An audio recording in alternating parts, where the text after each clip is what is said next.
Bismillahirrahmanirrahim. Assalamualaikum warahmatullahi wabarakatuh.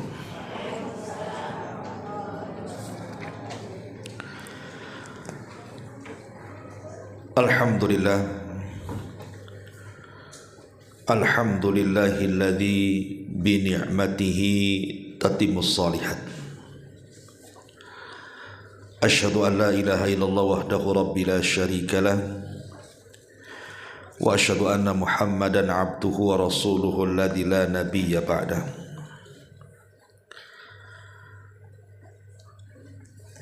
Alhamdulillah, di pagi ini kita bisa kembali duduk untuk bertalabul ilmi,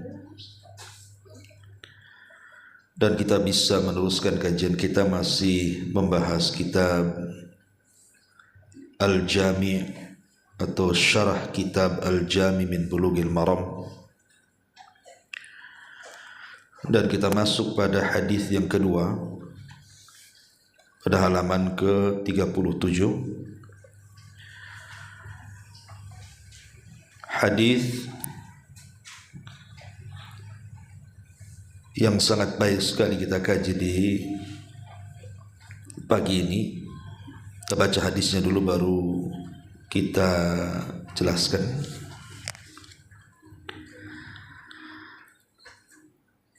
Ma'asyiral muslimin wa muslimat yang dimuliakan Allah Subhanahu wa taala. Hadis ini dari sahabat Abi Hurairah radhiyallahu anhu. Nabi sallallahu alaihi wasallam bersabda,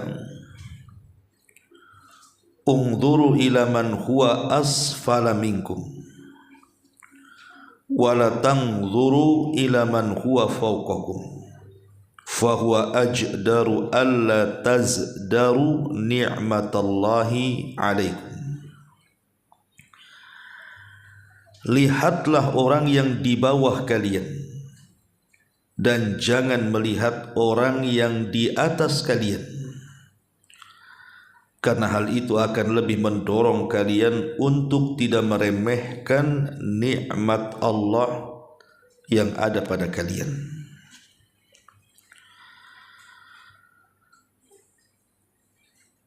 Dalam redaksi yang lain yang dikeluarkan Bukhari Muslim,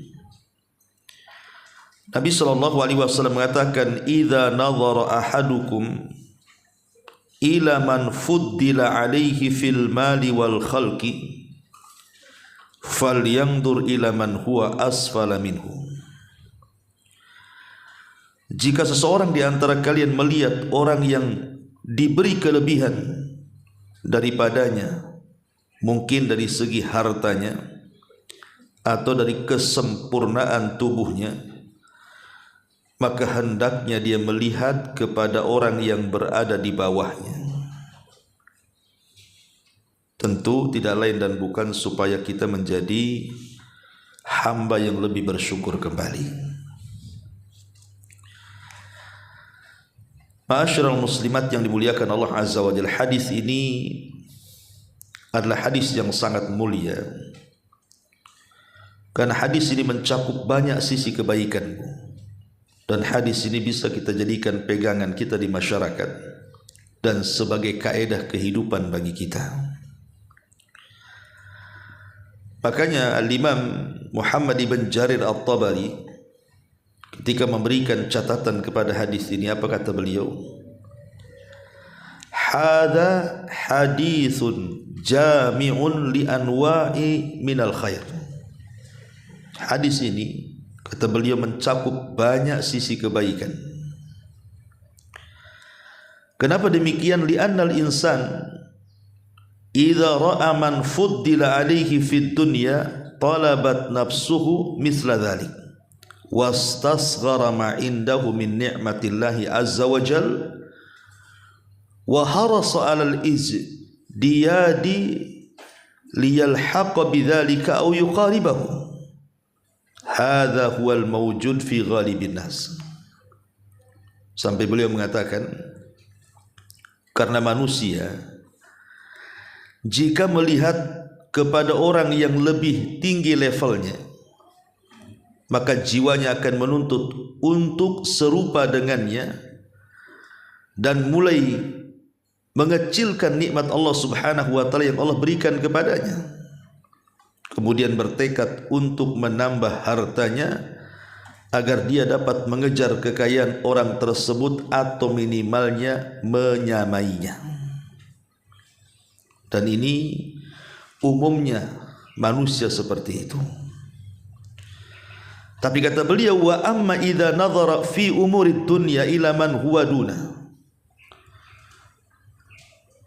wa amma idza nadhara fi umurid dunya ila man huwa dunahu fiha dhaharat lahu ni'matullah fasyakaraha wa tawadha'a wa fa'ala al-khair. Kemudian kata Imam Muhammad ibn Jarir At-Tabari, dia mengatakan, adapun jika dia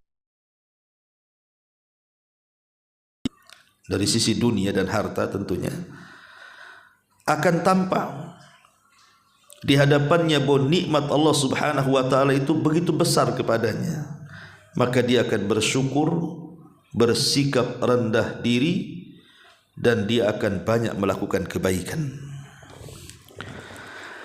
Ma'asyiral muslimat yang dimuliakan Allah Subhanahu wa taala. Dan kita lihat, coba Bu, kalau seandainya ibu lehernya selalu melihat ke atas, mungkin melihat kepada orang-orang yang jauh lebih tinggi kedudukannya dibandingkan kita. Boleh jadi mungkin leher ibu bisa putus, Bu. Karena yang namanya orang kaya yang kita lihat itu nanti ada yang lebih kaya dibandingkan yang kita lihat. Namanya kita punya tetangga kaya, kita lihat kepada tetangga, kemudian kita ingin seperti tetangga kita. Setelah tercapai memang betul seperti tetangga kita kekayaan kita, nanti ada lagi orang yang lebih kaya dibandingkan dia, dan kita pun ingin mengejar hal yang sama. Nanti setelah sama lagi pasti ada lagi yang lebih kaya dibandingkan dia, dan seterusnya. Sampai kapan? Yang namanya langit itu ada langit lagi di atasnya. Makanya kalau orang terus lihat ke atas, capek, Bu, karena tidak ada akhirnya.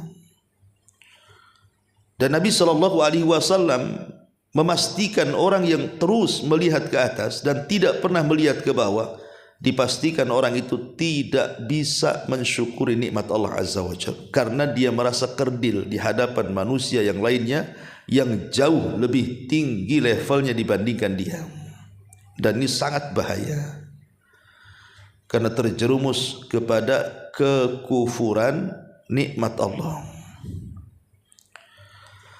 Ma'asyiral muslimat yang dimuliakan Allah Subhanahu wa taala. Tetapi sebaliknya, kalau seandainya kita senantiasa melihat ke bawah, bahwa ada yang jauh lebih buruk kondisinya dibandingkan kita, maka kita akan lebih bersyukur lagi. Dan itu contohnya banyak. Umpamanya, ibu melihat di jalan ada orang gila. Orang gila ma'ruf. Maka ibu akan bersyukur kepada Allah Subhanahu wa taala. Alhamdulillah saya tidak gila seperti dia. Akhirnya kita pun mengucapkan alhamdulillah, kan, Bu. Kemudian kita lihat lagi di sekitar kita ada yang mungkin fisiknya cacat. Matanya buta, budek telinganya, terputus tangan dan kakinya, kena amputasi. Maka kalau kita lihat kepada orang yang jauh lebih rendah kesehatannya, fisiknya, tentu kita akan mengatakan alhamdulillah. Mata saya tidak seperti mata dia. Dia buta, saya melihat. Dia tuli, saya mendengar. Dia tidak bisa berjalan, loh, saya bisa berjalan. Dia tidak bisa makan kecuali suapi, saya bisa makan sendiri. Akhirnya kan dengan sendiri lisan kita akan mengucapkan alhamdulillah, Bu. Bersyukur jadinya, kan. Lihat tetangga ngontrak, ibu punya rumah sendiri. Alhamdulillah, saya masih punya rumah sendiri walaupun jelek, saya tak ngontrak. Si fulan memang bagus rumahnya, tapi ngontrak sebulannya sekian, habis juga tuh duitnya untuk bayar kontrakan. Bersyukur bu akhirnya. Jadi tanamkan sifat seperti ini. Ada pamannya tetangga diuji suaminya jahat, suaminya suka mukul.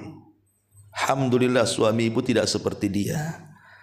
Akhirnya ibu mengatakan, alhamdulillah saya punya suami, masya Allah, masih lebih baik daripada suami dia. Begitu juga suami, alhamdulillah saya punya istri tidak seperti istri tetangga. Saya punya anak soleh soleha, tidak seperti anak tetangga yang durhaka kepada orang tuanya. Jadi kalau kita melihat ke bawah itu nanti bersyukur tuh, lisan kita pasti akan mengucapkan alhamdulillah tuh.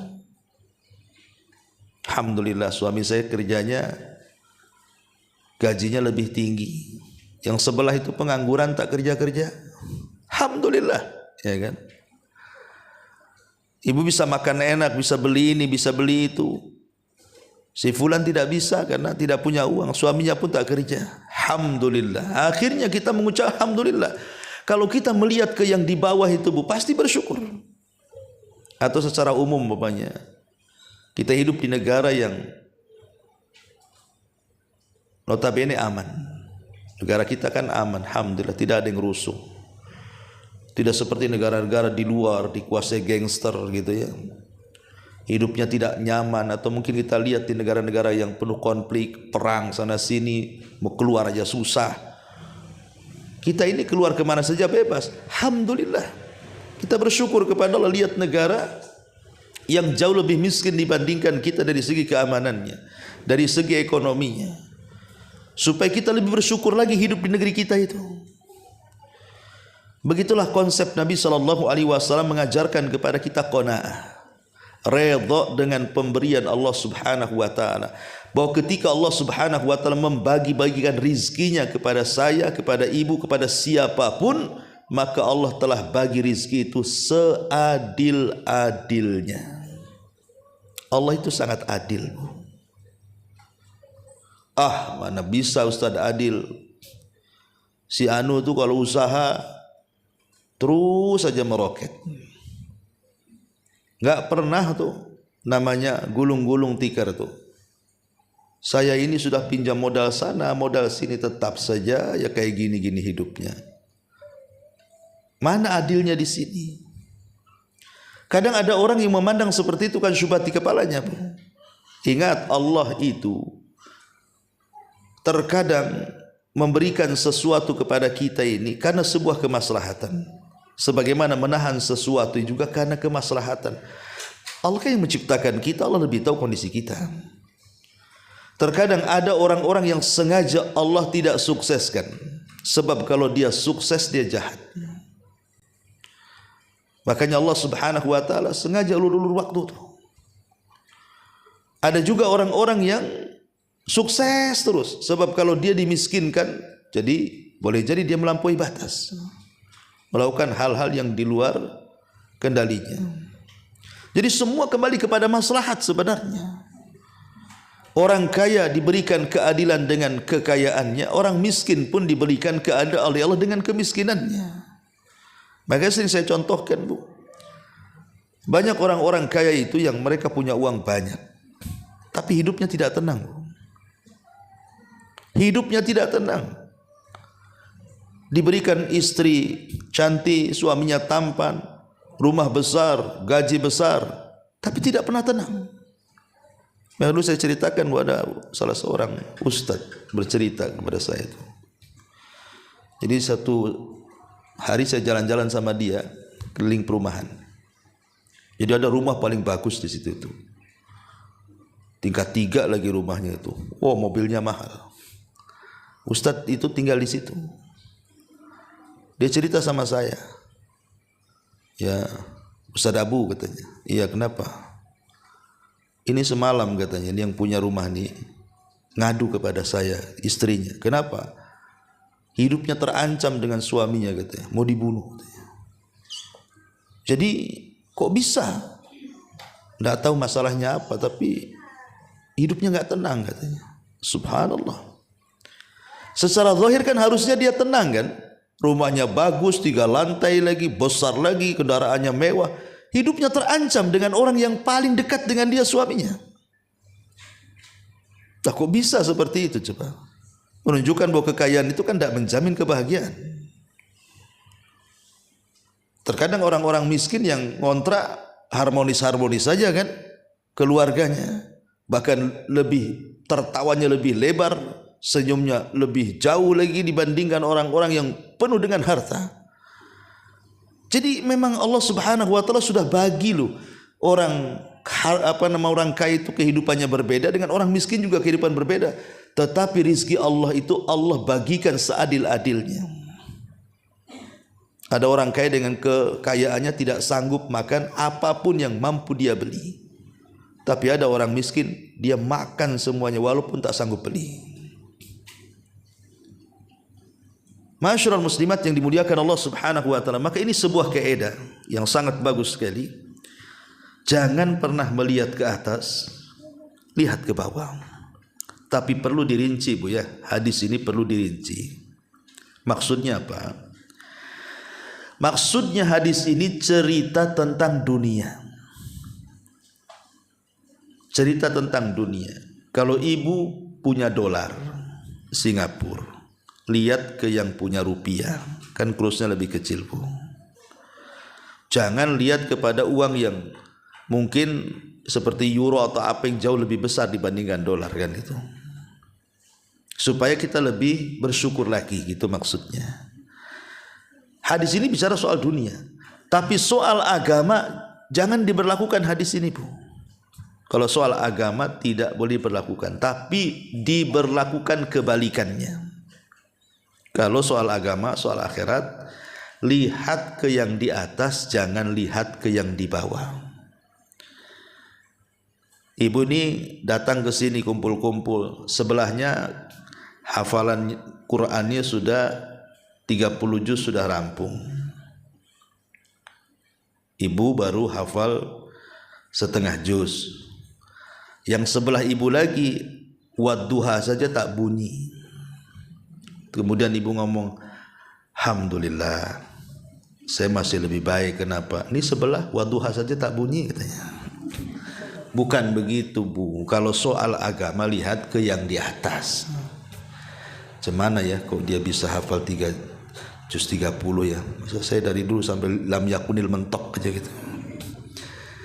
Supaya kalau urusan akhirat tuh jadi kita makin termotivasi ya, mengejar pahala dan mengejar kebaikan. Ada orang pamannya seorang bapak-bapak, sholatnya ke masjid itu mungkin Jumatan saja. Ya selebihnya mungkin sholat di rumah. Kemudian lihat tetangganya, Jumatan pun tak tampak. Tampaknya Idul Fitri dan Idul Adha saja. Jangan ngomong, alhamdulillah saya kan masih mendingan seminggu sekali sholat Jumat tuh sebelah tuh. Itu munculnya itu makhluk satu itu tahunan tuh.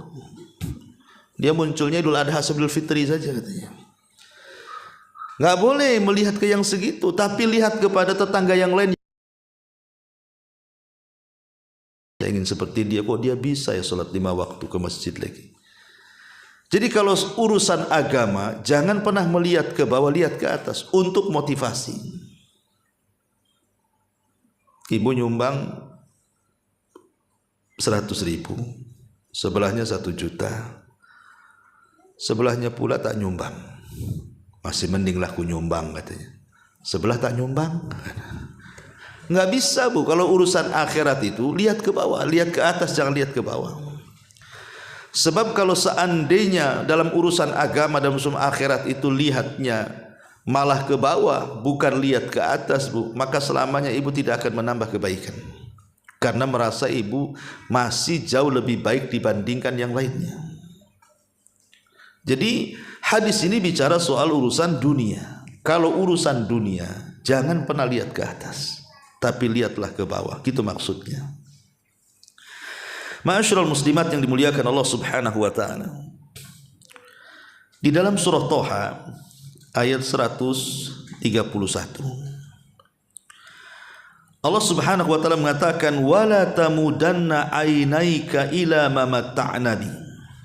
azwajam minhum zukhratal hayatid dunya linaftinahum fihi.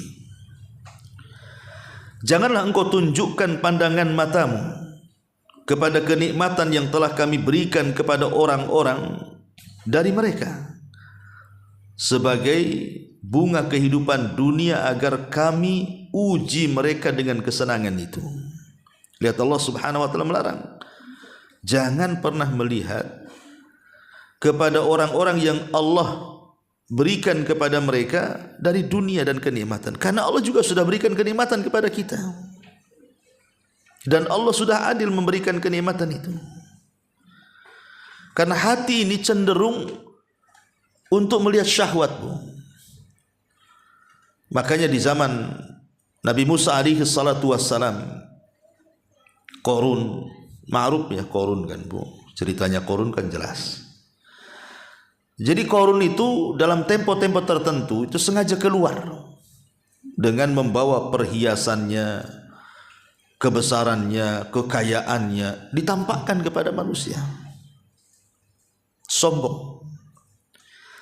Sehingga orang-orang yang kemudian melihat Qarun, mereka mengatakan, wa qala alladhina yuriduna al-hayata ad-dunya ya laita lana mithla ma utiya Qarun wa innahu ladhu haddin azim.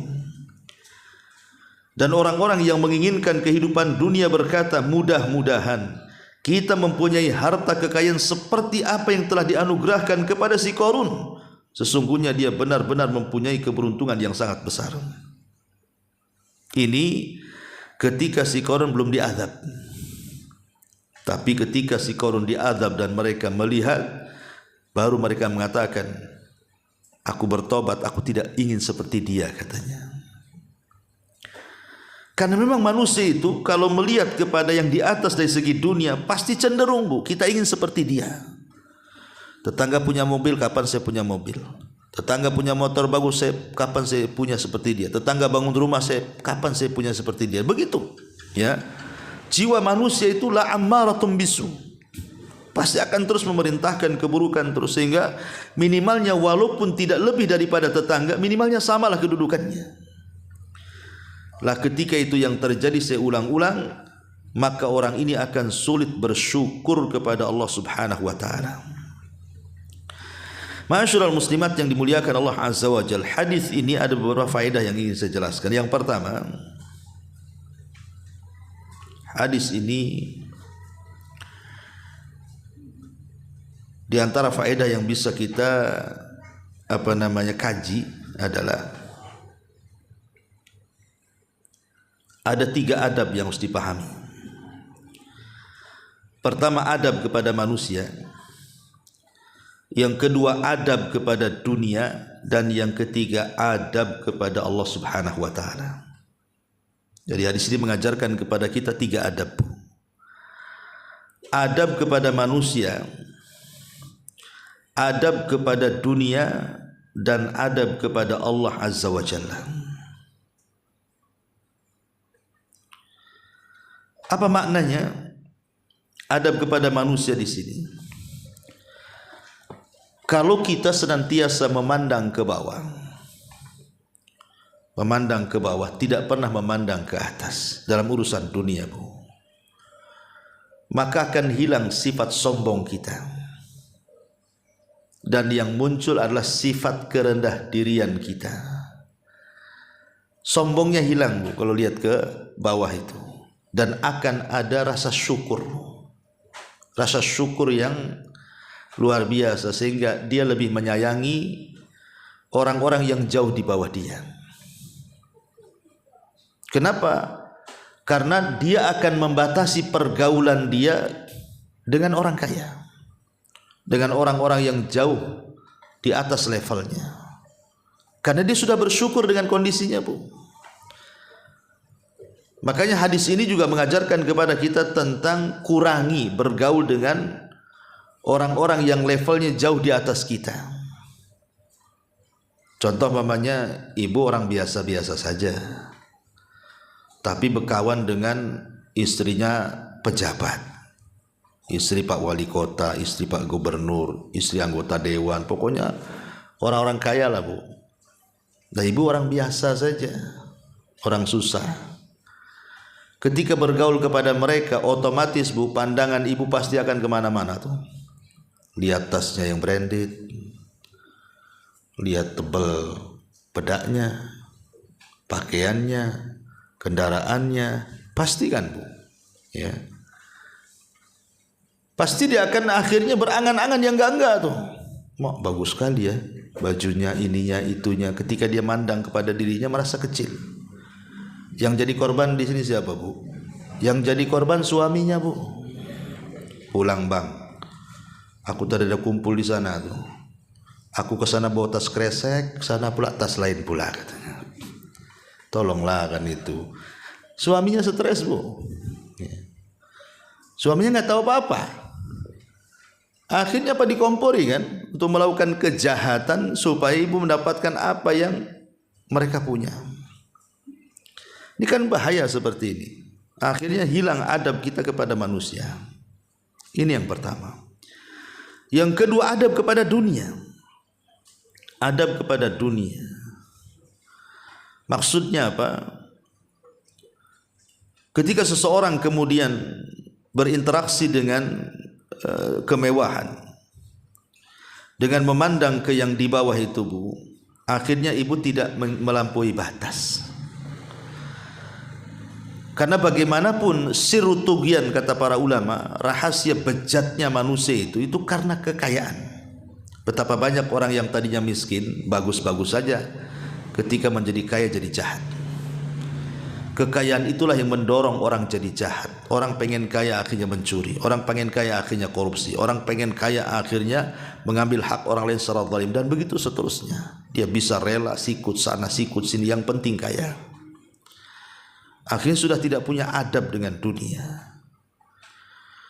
Dan yang lebih daripada itu, adab kepada Allah. Dia akan sulit bersyukur.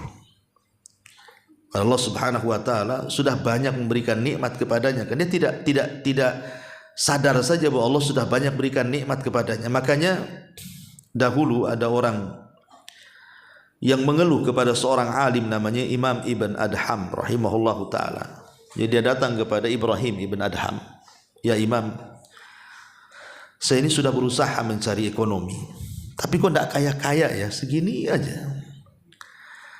Akhirnya Ibrahim Ibn Adham rahimahullah mengatakan begini, "Mau enggak kau copot kedua matamu? Ku beli seharga 1000 dinar." Dia bilang, "Enggak maulah," katanya. "Buat apa 1000 dinar kalau aku tak punya mata?" "Oke. Bagaimana kalau kau iris kedua kupingmu? Ku beli juga 1000 dinar." Dia mengatakan, "Enggak maulah. Daripada aku dapat 1000 dinar tapi kehilangan kupingku, buat apa?" katanya. "Ya sudah, bagaimana kalau kau iris lidahmu?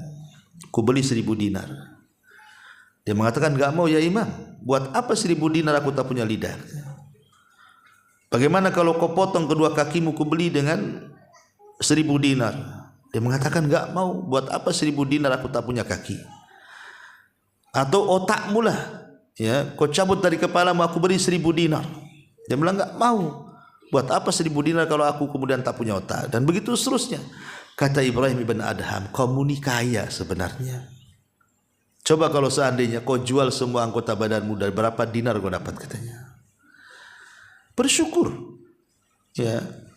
Makanya kenapa kita orang sehat itu melihat kepada orang sakit bersyukur. Banyak orang sakit itu menghabiskan biaya untuk operasi. Kadang jual tanahnya, kebunnya, rumahnya, nguras ATM-nya, hutang sana sini untuk kesehatannya kan Bu. Jadi kalau orang sehat melihat orang sakit, pasti bersyukur dia. Lah itulah akhirnya dia punya adab, punya akhlak kepada Allah Subhanahu wa taala. Jadi hamba yang bersyukur kepada Allah Azza wa Jalla. Bersyukur lisan kita masih bisa berzikir, bersyukur kita masih bisa ngaji ke sini. Ada teman-teman tak bisa ngaji, ya. Jadi teruslah memandang ke bawah, jangan pernah memandang ke atas. Karena memandang ke atas itu tidak ada ujungnya. Mandang pejabat, ada lagi yang lebih tinggi jabatannya, ada lagi yang lebih tinggi. Sampai kapan? Ya, terputus nanti leher kita kalau kita melihat ke atas terus itu. Ma'asyiral muslimat yang dimuliakan Allah Subhanahu wa taala, ini faedah yang pertama. Kita diajari 3 adab. Adab kepada manusia, adab kepada harta, dan adab kepada Allah Subhanahu wa taala. Yang kedua, hadis ini mengajarkan kepada kita tentang syukur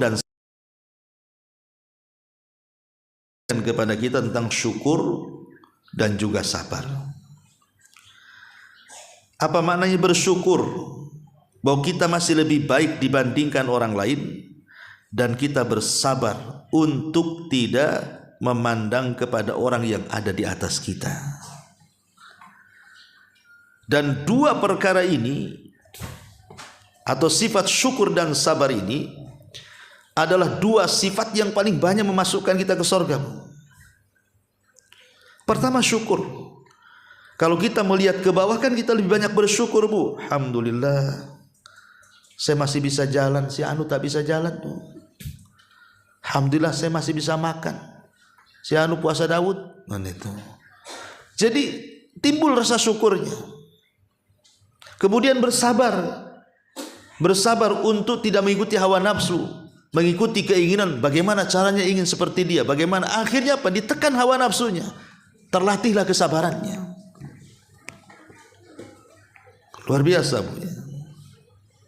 Makanya kata Nabi SAW dalam sebuah hadis, man ra'a mubtalan, barang siapa yang melihat orang yang diuji oleh Allah Subhanahu wa taala, faqala, maka dia mengatakan, alhamdulillahilladzi afani mimma btalaka bihi wa faddalani ala katsiri mimman khalaqa tafdila.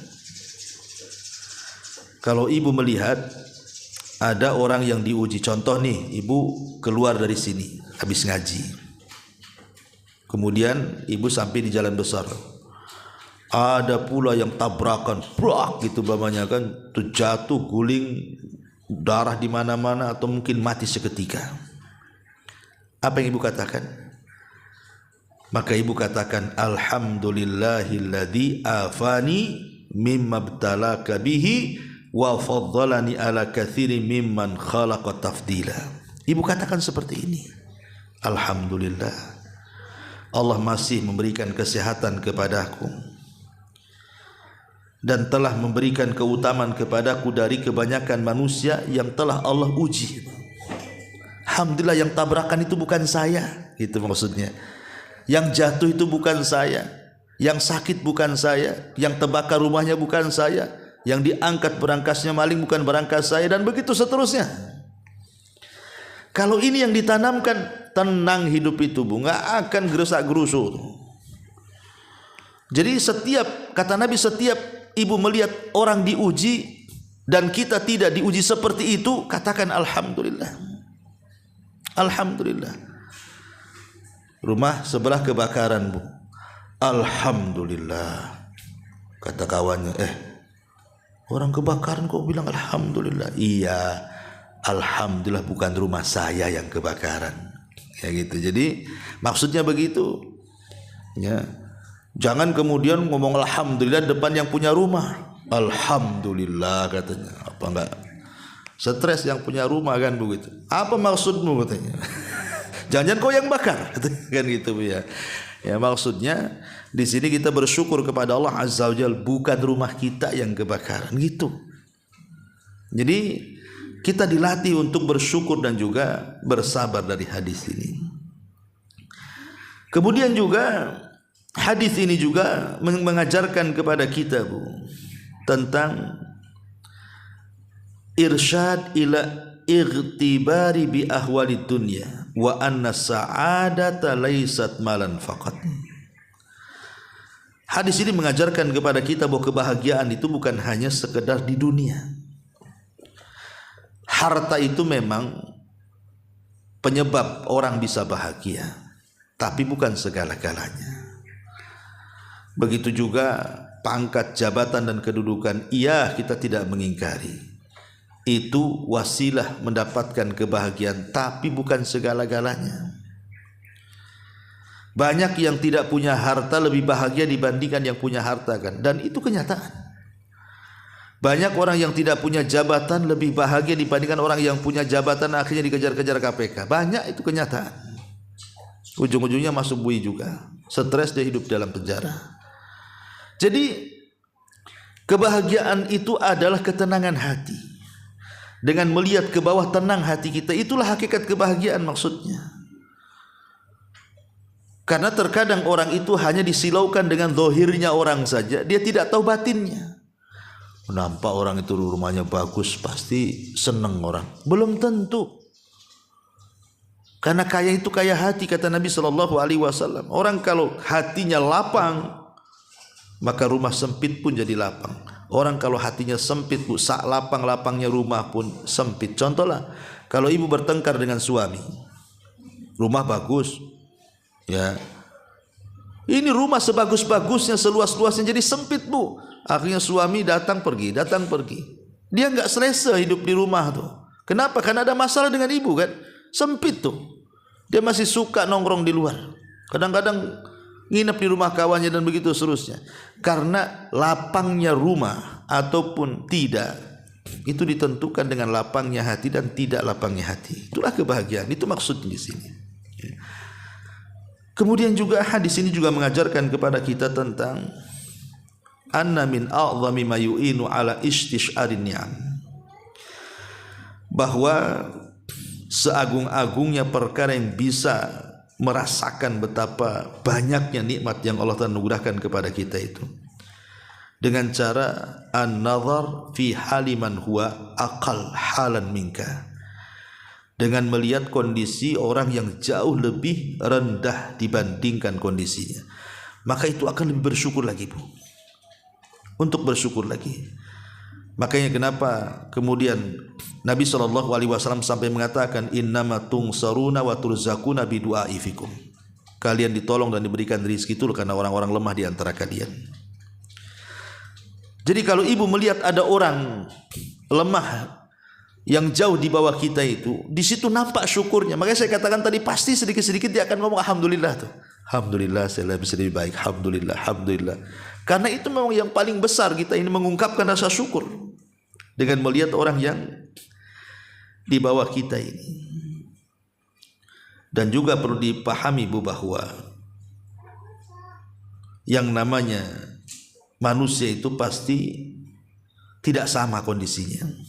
Manusia itu tidak Allah ciptakan sama, baik secara fisiknya, baik akalnya, baik kesehatannya, baik kekayaannya, baik hartanya, baik jabatannya, baik pekerjaannya. Nggak ada yang sama, bu.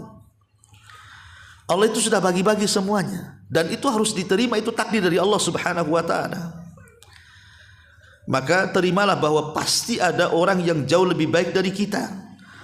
Tak peduli seberapa baiknya kita bekerja, seberapa banyaknya yang kita punya, seberapa kerasnya kita belajar, pasti ada orang di luar sana yang jauh lebih baik dibandingkan kita, bu. Maka jangan sampai iri hati. Ingin mengejar sesuatu, kadang-kadang kita tidak tahu diri, ingin terbang tinggi, tapi saya pula tak punya. Makanya penting untuk terus melihat ke bawah dalam urusan dunia, dan jangan pernah terus memandang ke atas, karena dia tidak akan mendapatkan ketenangan hati, bahkan hilang qanaah, hilang ridha, dan ujung-ujungnya menolak takdir, dan lebih daripada itu memicu hasad. Ini yang paling bahaya, memicu hasad. Ya. Apa hasad? Ya ma'ruf hasad itu bercita-cita agar dia tidak lebih kaya dibandingkan saya. Itulah hasad. Hasad itu kan munculnya gara-gara melihat ke atas, bukan melihat ke bawah. Kalau orang melihat ke bawah, mau hasad dari mana? Mau dia lebih baik? Ya. Hasad itu muncul karena melihat ke atas, bahwa ada orang yang lebih tinggi dibandingkan dia, muncul hasadnya. Nah, ini yang bahaya. Makanya hadis ini juga mengajarkan kepada kita ilaj, obat, bagaimana supaya kita ini jangan sampai ada dalam hati kita ini dengki, hasad dan yang semacamnya. Ma'asyiral muslimat yang dimuliakan Allah Subhanahu wa taala, maka hadis ini juga mendatangkan faedah kepada kita tentang ketenangan hati dan thariqah supaya kita lebih qanaah lagi, lebih zuhud lagi terhadap dunia. Wallahu a'lam. Kita baca sedikit di sini perkataan pengarang. Hadis ini, kata pengarang, menunjukkan bahwa seorang muslim tidak sepantasnya melihat orang yang di atasnya dalam urusan dunia. Jika melakukannya, dia justru akan lelah, menganggap sedikit nikmat Allah dan tidak mensyukurinya. Nah, akhirnya apa? Meremehkan, kan Bu? Kenapalah orang itu kaya, kenapa saya miskin? Kenapa orang itu sehat, kenapa saya sakit terus? Kenapa orang itu jaya, kenapa saya kok nggak pernah jaya? Kenapa? Akhirnya begitu. Akhirnya apa? Seolah-olah nikmat Allah nggak pernah ada pada badan dia, kan? Karena ngeluh terus jadinya, kan? Nah, ini bahaya, ya. Kemudian kata beliau, jika dia melihat orang yang lebih dari dirinya dalam hal harta, tempat tinggal, pakaian, penghasilan dan sebagainya, dia akan sering merasakan lelah dan menganggap sedikit nikmat Allah. Oleh karena itulah tidak sepantasnya hal ini dilakukan. Yang sepantasnya baginya adalah melihat orang yang lebih rendah daripadanya dalam hal nikmat, fisik, kesehatan, harta, kedudukan dan yang sebagainya, sehingga dia dapat mengetahui besarnya nikmat Allah kepadanya dan lebih mensyukurinya. Tadi saya sudah jelaskan, kalau orang melihat ke bawah maka dia akan banyak bersyukur. Kenapa? Rupanya nikmat Allah jauh lebih banyak yang diberikan Allah kepadanya dibandingkan orang yang di bawahnya. Jadi menjadi hamba yang bersyukur. Kemudian kata beliau, tidak ada seorang fakir kecuali pasti ada yang lebih fakir. Tidak ada orang yang sakit kecuali pasti ada orang yang lebih parah sakitnya. Tidak ada orang yang memiliki kedudukan kecuali pasti ada orang yang lebih rendah kedudukannya, dan seterusnya. Dan itu bahan renungan bagi kita. Artinya kalau kita sakit cuman ya mamanya tak punya satu tangan diamputasi, lihat ke yang 4, dan begitu seterusnya. Kemudian kata beliau, ketika melihat orang yang lebih rendah daripadanya, dia akan mengetahui besarnya nikmat Allah yang ada padanya sehingga dia mensyukurinya. Melihat orang yang di bawah ini berlaku dalam urusan dunia. Adapun dalam urusan agama, seorang muslim sepantasnya melihat orang yang di atasnya. Hendaklah dia bersungguh-sungguh dalam urusan agama dan meneladani orang-orang yang terbaik, terutama para nabi. Hendaklah dia meneladani mereka serta bersegera dan berlomba-lomba dalam urusan agama. Hal ini berdasarkan firman Allah Azza wa Jalla, fastabiqul khairat, berlomba-lombalah kalian dalam kebaikan. Sabiku, berlomba-lombalah kalian untuk mendapatkan ampunan. Janganlah dia melihat pada para pemalas, pada orang-orang jahat. Ya, umpamanya ibu ya suka gibah tapi mungkin seminggu 2 kali, ya. Tapi tetangga tiap hari gibah. Alhamdulillah saya masih 2 hari sekali gibahnya. Enggak boleh, Bu. Ya. Enggak boleh kayak gitu. Ya, ini jangan lihat orang jahat. Kalau bisa jangan gibah sama sekali. Dan juga para pendosa. Ya. Saya mabuk tapi seminggu sekali. Si Anu tuh tiap hari. Si mendingan saya katanya. Enggak boleh. Ya. Ya, jangan kita enggak boleh seperti itu. Akan tapi hendaklah dia, kata Syekh, melihat orang-orang yang berbuat baik dan berlomba-lomba menuju kebaikan. Dia bersegera menuju sholat, zakat, puasa, mengikuti adab-adab yang diajarkan syariat, menjauhi tempat-tempat yang membuatnya dituduh berbuat buruk, menjauhi perbuatan maksiat dan meneladani orang-orang baik. Wallahu a'lam bishawab. Inilah keterangan sedikit dari pensyarah hadis ini. Taib, sebelum saya tutup, kalau ada yang bertanya silakan.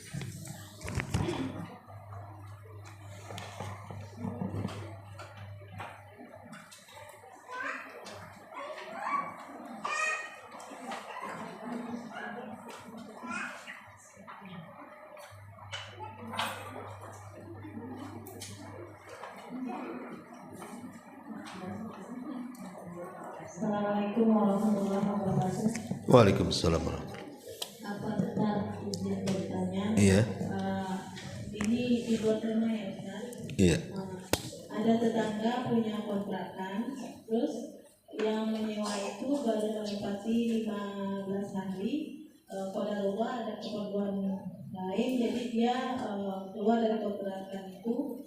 Pertanyaan saya, yang menyewa ini sudah bayar full. Jadi pertanyaan saya, bagaimana uang yang sudah dibayar full itu, apa itu haknya yang menyewa atau yang punya sewa? Iya, alhamdulillah. Kita tahu bahwa dalam setiap muamalah, baik jual beli, sewa menyewa dan begitu seterusnya, itu dibangun di atas syarat. Kata Nabi SAW, al-muslimu ala syurutihim. Seorang muslim itu harus berdasarkan syarat-syarat ketentuan. Berarti itu dikembalikan kepada syarat pertama ibu menyewakan rumah. Bu ya, ibu memberikan syarat kepada yang menyewa di awal dan harus tercatat, tahu. Pokoknya saya punya rumah, ini saya sewakan 1 bulan 1,5.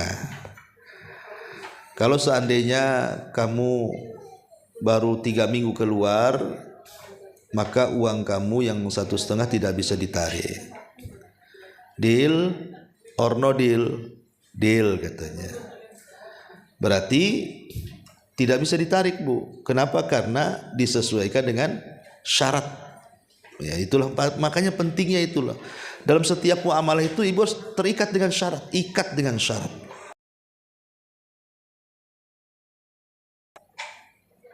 Jadi itu yang harus dipahami, bahwa seorang muslim itu di atas syarat-syarat yang harus disyaratkan di permulaan akad jual beli, sewa menyewa dan yang semacamnya. Harus jelas syaratnya, supaya menghindari ya pertanyaan-pertanyaan seperti ini. Tapi sekarang ibu tidak melakukan syarat, maka lihat umumnya orang. Umumnya orang-orang menyewakan seperti apa, Bu? Kalau umumnya orang yang menyewakan ya nggak dibalikin, ya sudah, berarti melihat urf, kebiasaan. Karena ala adatul muhakkamah, terkadang kebiasaan itu bisa menjadikan hukum. Tapi kalau adatnya ya, kalau 2 minggu ya dibalikin ya, karena kebaikan ibu ya tidak apa-apa. Itu ibu bersedekah namanya kepada orang itu.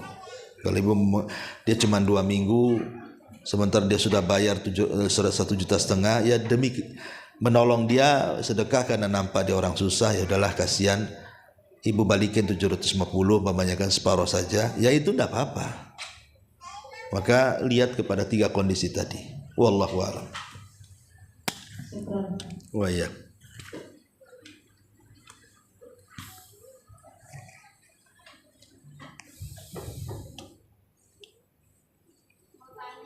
Iya.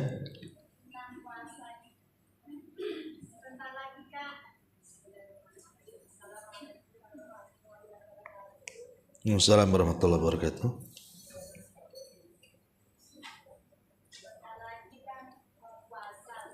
Yang saya tanyakan, ada hadis ketika kita sudah memasuki puasa atau kita puasa di akhir mau bulan Ramadan, itu katanya ada hadisnya makruh atau haram. Tolong penjelasannya Ustaz. Yang dimana yang makruh yang termasuk haramnya itu?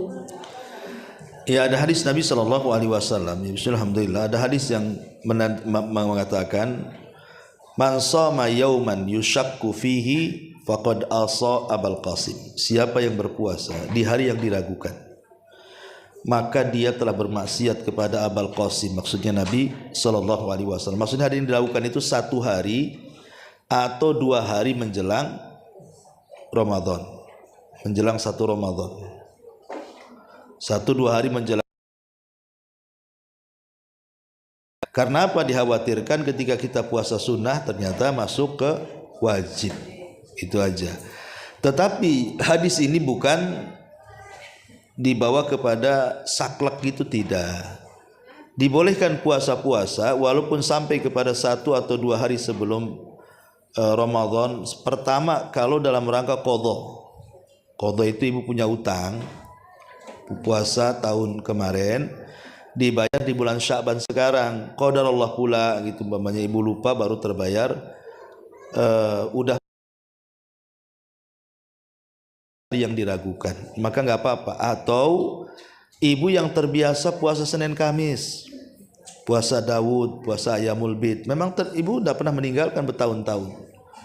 Qadarullah pula kemudian pas di 1 atau 2 hari sebelum Ramadan di hari Kamis, dan ibu tidak pernah dari dulu meninggalkan puasa Senin Kamis, maka boleh. Ya. Jadi yang tidak boleh puasa di hari yang didahulukan itu kalau bukan membayar qadha atau orang ini tidak pernah puasa kok ujug-ujug puasa gitu loh. Nah, itu yang dilarang. Wallahu a'lam.